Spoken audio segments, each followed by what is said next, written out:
네, 청구인 대리인 장승우 변호사입니다.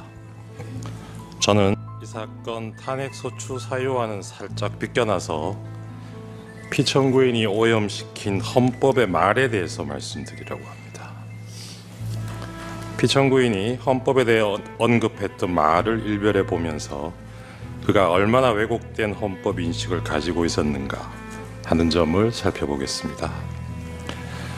말은 같은 말을 사용하는 언어 공동체의 구성원들이 서로 소통하는 수단이자 생각을 담는 그릇이라고 합니다. 따라서 누군가가 사용하는 말이 그 말하고자 하는 대상을 제대로 담아내지 못하고 엉뚱한 의미로, 심지어 정반대의 의미로 쓰인다면 더 이상 소통은 불가능할 것입니다. 만일 그 누군가가 권력자라면 개인과 개인 사이의 소통 단절에 그치는 것이 아니라 언어 공동체 전체가 큰 혼란을 겪게 될 것입니다.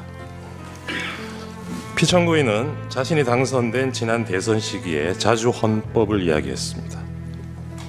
이번 대선은 반헌법적 세력과 헌법 수호 세력의 대결이라고 하면서 이 나라의 헌법을 지켜야겠다는 마음에서 대선에 나왔다라고 했습니다. 자신의 검찰총장 이력을 내세우면서 상식과 공정을 역설하기도 했습니다. 피청구인이 강조한 헌법 수호나 상식, 공정과 같은 말들은 유권자들에게 적지 않은 울림을 주었습니다. 그 결과였는지 피청구인은 대통령에 당선되었습니다.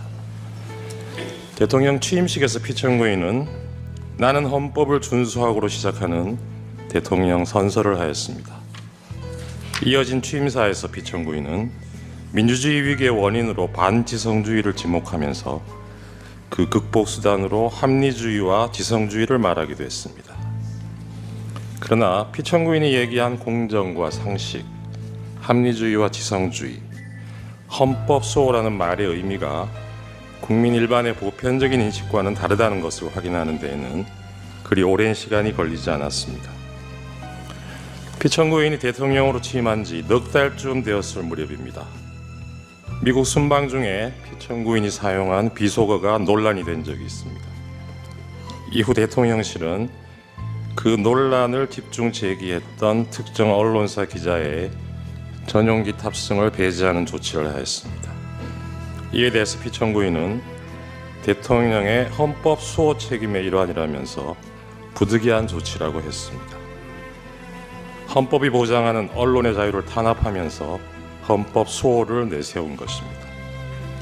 이후로도 피청구인의 반헌법적인 언사는 지속적으로 반복되었습니다.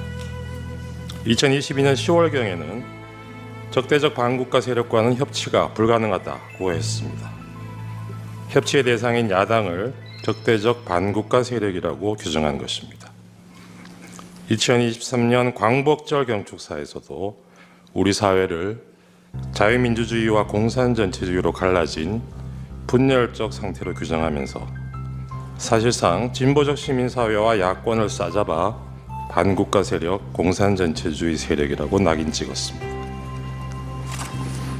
이후로도 정부나 대통령의 비판적인 세력을 자유민주주의에 반하는 것으로 보고 이들을 척결 대상으로 삼겠다는 피청구인의 인식은 갈수록 강고해졌고 그의 언어는 더욱 강팍해졌습니다.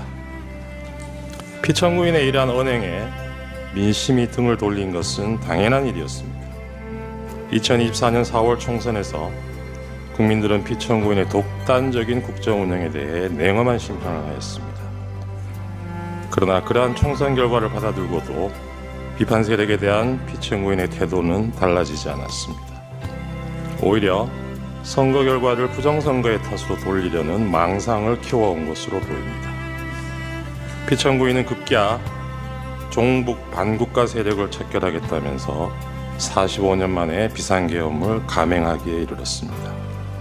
12.3 그날 대국민 담화를 필두로 피청구인은 일련의 어지러운 말들을 쏟아냈습니다. 그날 밤 담화문에서 피청구인은 야당의 입법 독재가 헌정 질서를 짓밟고 있다고 했고 내란을 획책하는 명백한 반국가 행위라고 규정했습니다. 국회는 범죄자 집단의 소굴이 되었고 자유민주주의 체제를 붕괴시키는 괴물이 되었다고 했습니다.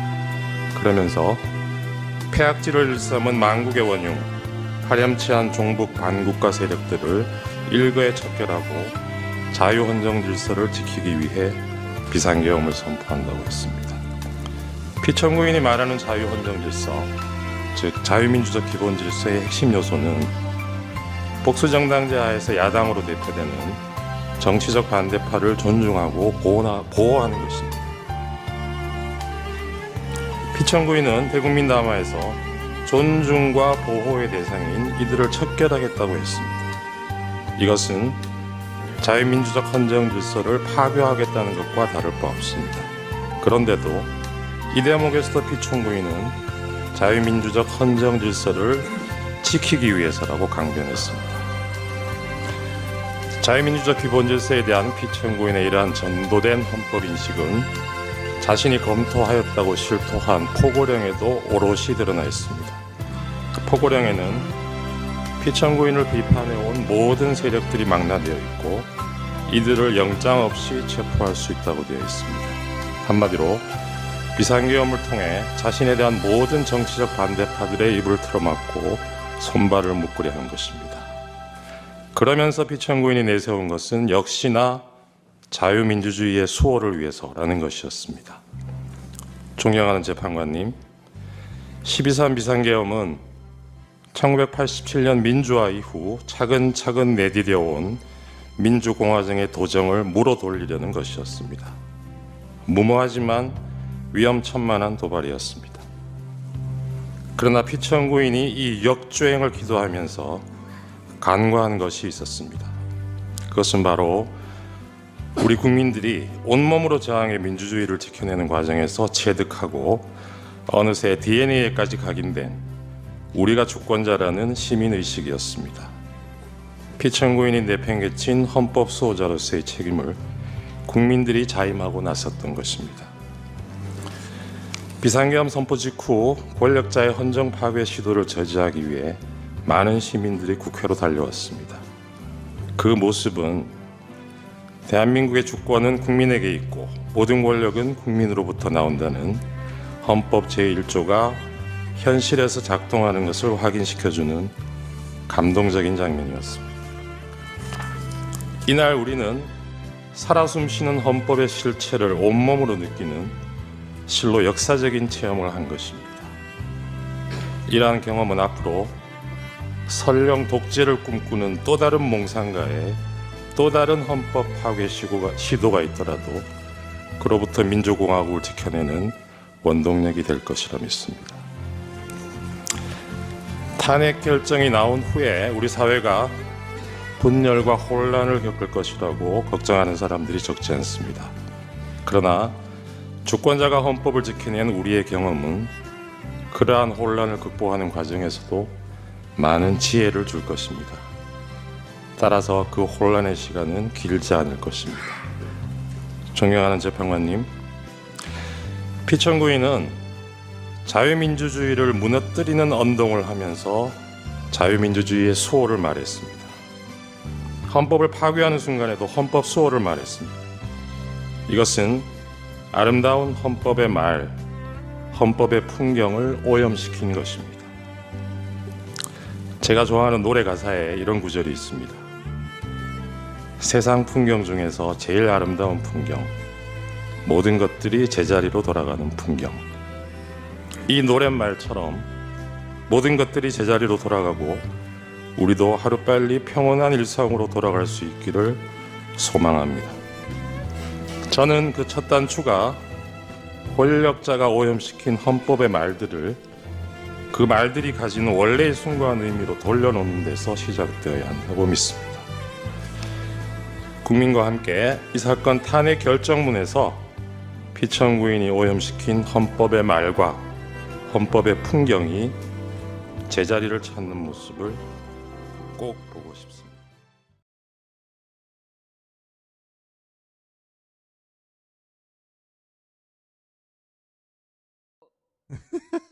개몽되었습니다. 개몽되었습니다. 저는 개몽되었습니다. 저는 개몽되었습니다.